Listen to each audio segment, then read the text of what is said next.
اللهم صل على محمد وآل محمد محمد وجل وعجل فرجه. أعوذ بالله من الشيطان الرجيم. بسم الله الرحمن الرحيم. الحمد لله على أهله والصلاة والسلام على خير الأنام وعلى أهل بيته الطيبين الطاهرين. سب سے پہلے تمام حاضرین وطن عزیز کے سرپرست حضرات، شعراء، بڑی شخصیتیں ابھی یہاں پر موجود ہیں، میں سب کی خدمت میں فرداً سلام عرض کرتا ہوں اور امید کرتا ہوں کہ جو انشاءاللہ حالات میں جن حالات میں دنیا گھبرائی ہوئی ہے، خدا عالم دنیا کے تمام انسانوں کو بالخصوص اہل بیت کے چاہنے والوں کی جان و مال کی حفاظت فرمائیں اور اس وبا کو پروردگار عالم بحق ماہ شعبان اور موجود اس ماہ شعبان میں رہے ہیں اور آنے والے مہینے کی برکت میں جلد از جلد اس دنیا سے برطرف فرمائیں۔ ابھی جناب ناطق علی پوری صاحب مرحومین کا ذکر کر رہے تھے، تو حقیر گزارش آپ کی خدمت میں عرض کرنا چاہتا ہوں کہ تمام مرحومین جن کو یاد کیا گیا اور تمام مرحومین جو ابھی تک دین کی خدمت کیے ہوئے ہیں اس طریقے کی بھی، ان کی ارواح کی شادی کے لیے ایک مرتبہ صلوات علی محمد و آل محمد۔ اللهم صل على محمد وآل محمد۔ تمام اہل بیت کے چاہنے والوں کی جان اور ان کی مال و عزت اور کی حفاظت کے لیے صلوات علی محمد و آل محمد۔ اللهم صل علی محمد و آل محمد۔ ماہ شعبان کی 27 تاریخ ہے اور شاید حقیر یقین سے کہہ سکتا ہوں کہ آپ حضرات میں سے ضرور بعض حضرات شعبان کے جو آخری 3 دن سے اہل بیت کے چاہنے والے معمولاً روزے شروع کر دیتے ہیں، بہت سارے آج روزے رہے ہوں گے۔ امید کرتا ہوں کہ پروردگار عالم عبادتوں کو قبول فرمائے اور ماہ مبارک رمضان میں بہتر گزشتہ سالوں سے عبادت کرنے کے ہم سب کو توفیق عنایت فرمائے۔ ایک مختصر سی گفتگو آپ کی خدمت میں عرض کرنا چاہیں گے۔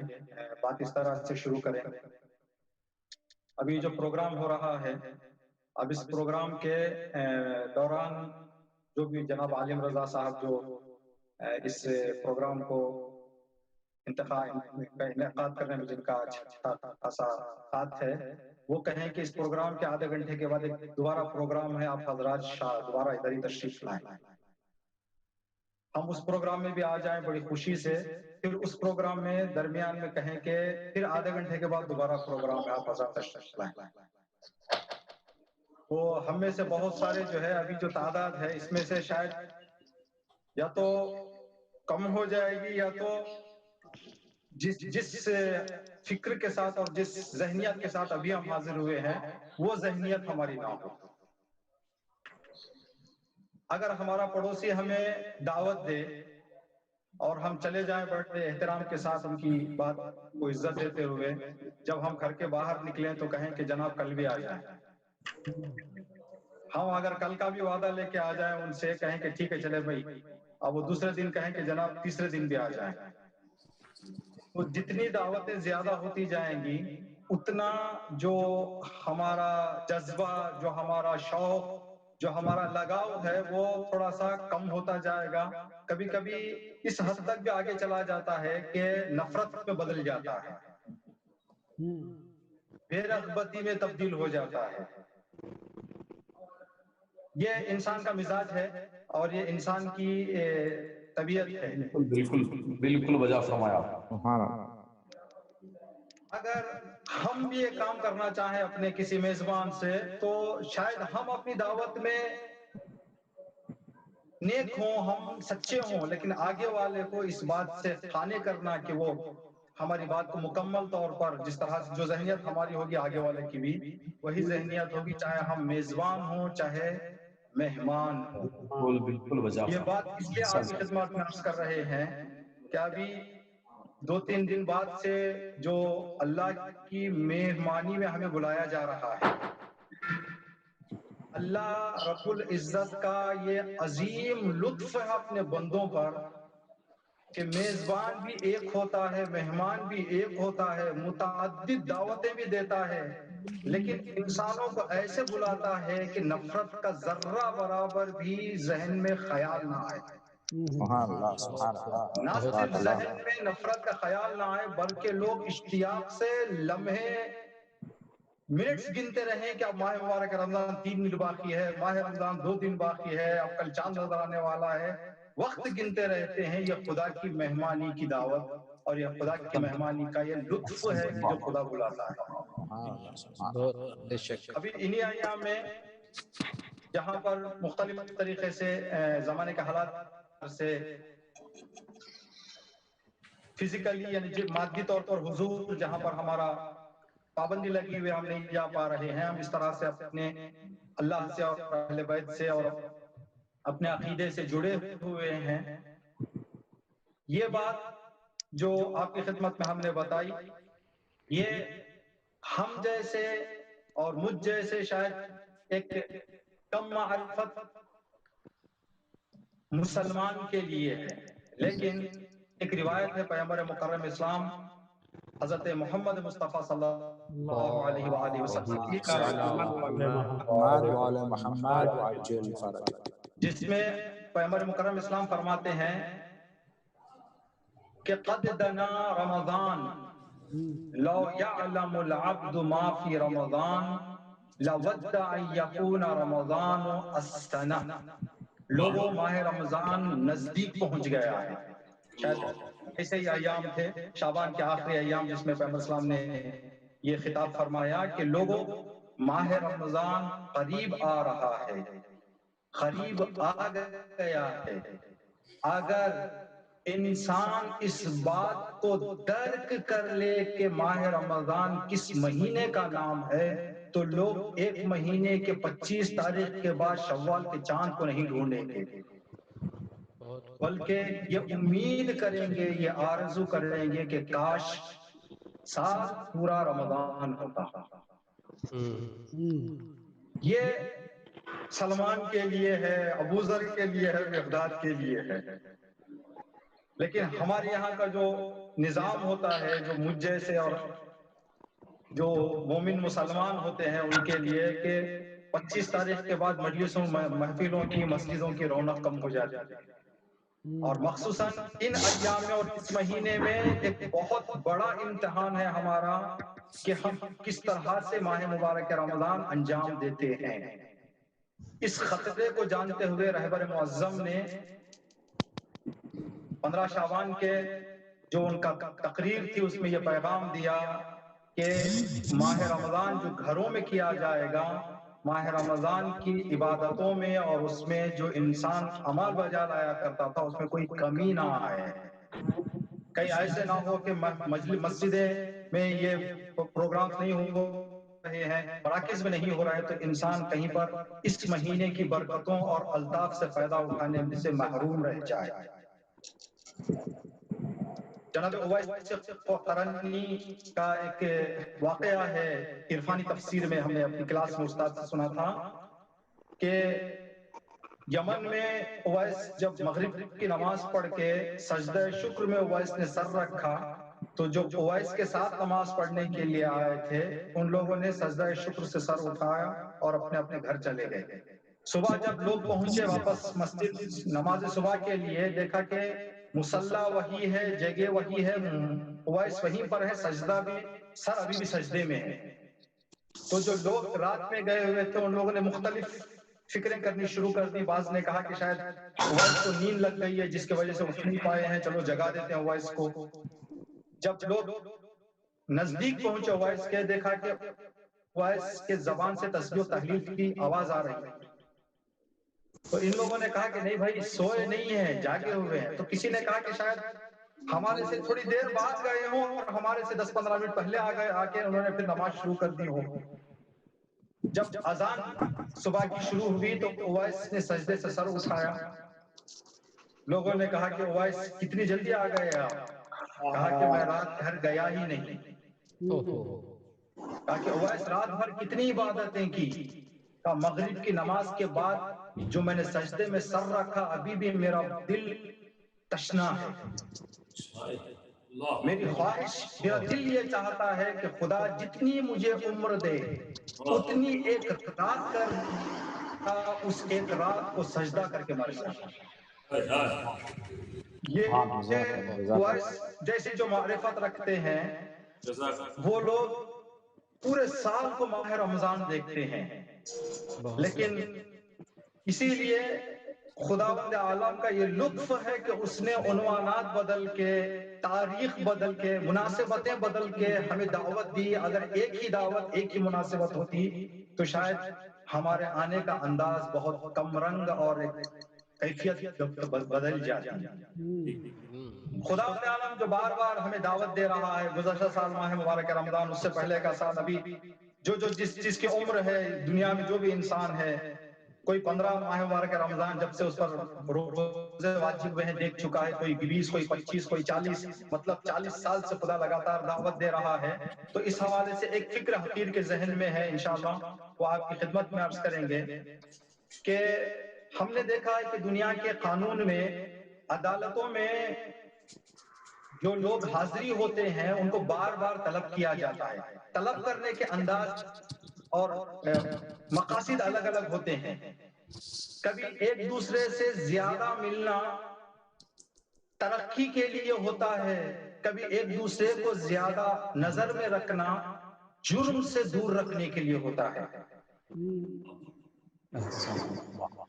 ڈاکٹر یا کوئی بھی انسان ایک مفکر دوسرے مفکر سے ملاقات کرے، جتنی ملاقاتیں ہوں گی اتنا ترقی کا کام اور آگے بڑھے گا۔ ایک مرجع دوسرے مرجع سے ملے تو جتنی ملاقاتیں ہوں گی اتنی ترقی ہے۔ لیکن عدالتوں میں جہاں بلایا جاتا ہے انسان کو بار بار، یہ بار بار بلانا اس کی عزت کے لیے نہیں ہے، بلکہ عدالت یہ چاہ رہی ہے کہ اس کو نگاہ میں رکھے تاکہ جرم کم کرے، تاکہ اگر آزاد چھوڑ دیا جائے تو پھر جرم میں مبتلا ہو جائے گا۔ یہ تو جرم سے دور رکھنے کے لیے بار بار بلایا جاتا ہے، اس لوگوں کو نگاہ میں رکھا جاتا ہے۔ اب خدا جو بار بار بلا رہا ہے، اب ہر انسان اپنے اپنے دل میں جھانک لے کہ ترقی کے لیے خدا بلا رہا ہے، ہم جیسوں کے لیے جرم سے دور رکھنے کے لیے بلا رہا ہے۔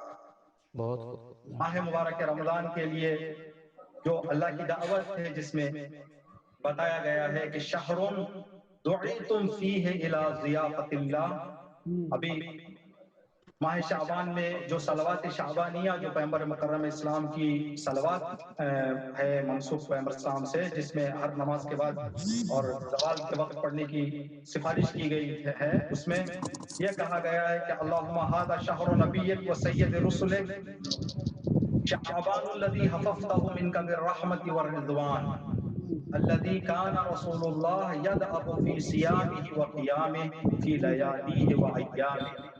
پروردگار، یہ مہینہ شعبان کا تیرے نبی کا مہینہ ہے، جس کے لمحے لمحے میں پیغمبر اسلام نے عبادت میں بسر کی، عبادت میں گزاری۔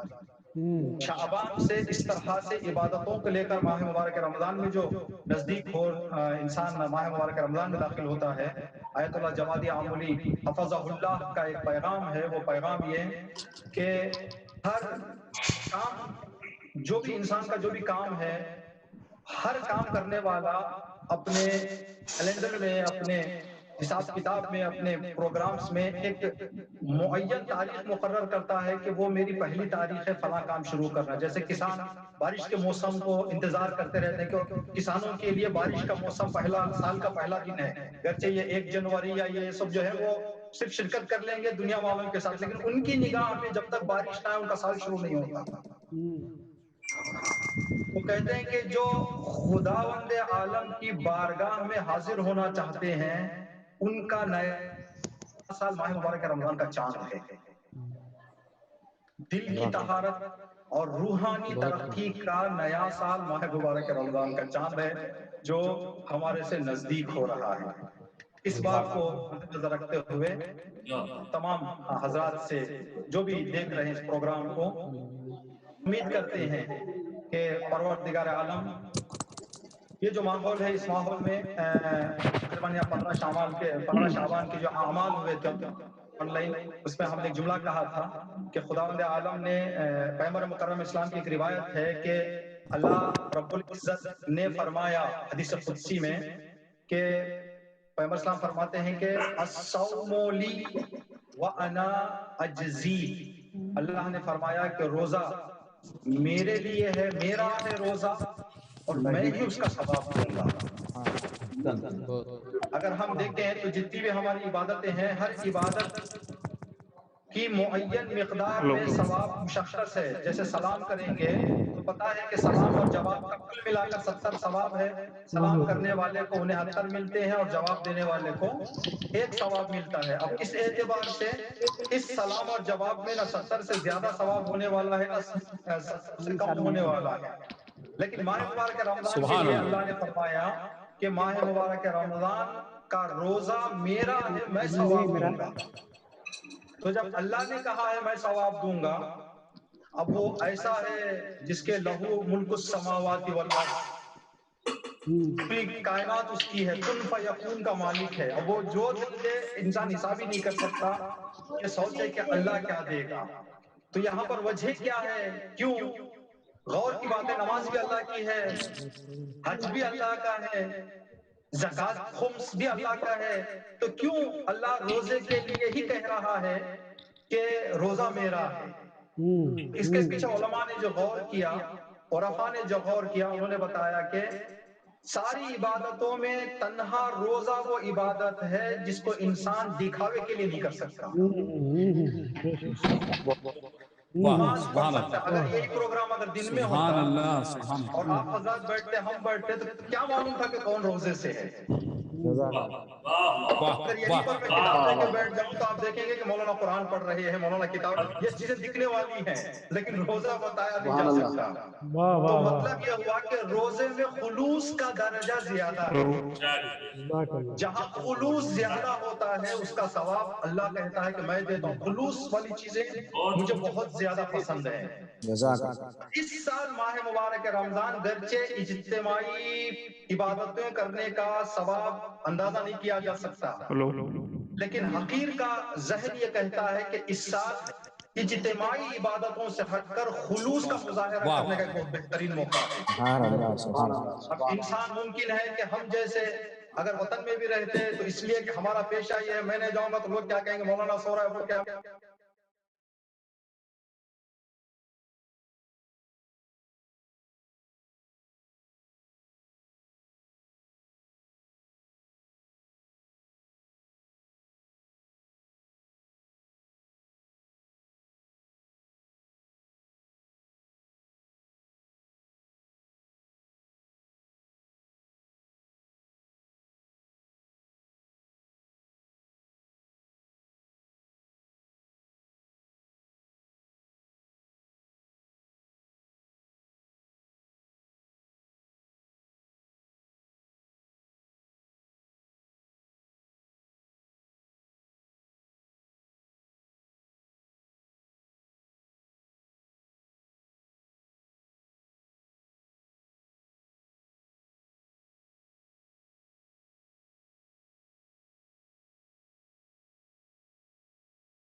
آگے لے جانے کی ہم سب کو توفیق عنایت فرما۔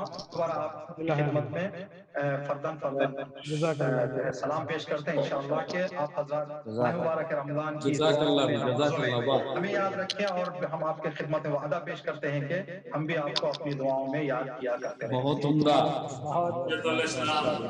مولانا میر محفوظ رضا عرفی صاحب، یقیناً دعاؤں کے مستحق ہیں آپ۔ بڑی خوبصورت اور مختصر سی تقریر اور بہترین فکروں سے آپ نے ہمارے دلوں کو مجلہ و مصفا فرمایا۔ آپ کی خدمت میں مبارکباد اور شکر کا نذرانہ بحیثیت ناظم مقاصدہ آن لائن پیش کرتا ہوں۔ مولا کو خوش رکھیں جی مولانا صاحب، جزاک اللہ۔ عزیزو، یہ میرے پاس وقت نہیں ہے، اس وقت ہمارے پاس بالکل 25 منٹ باقی رہ گئے ہیں۔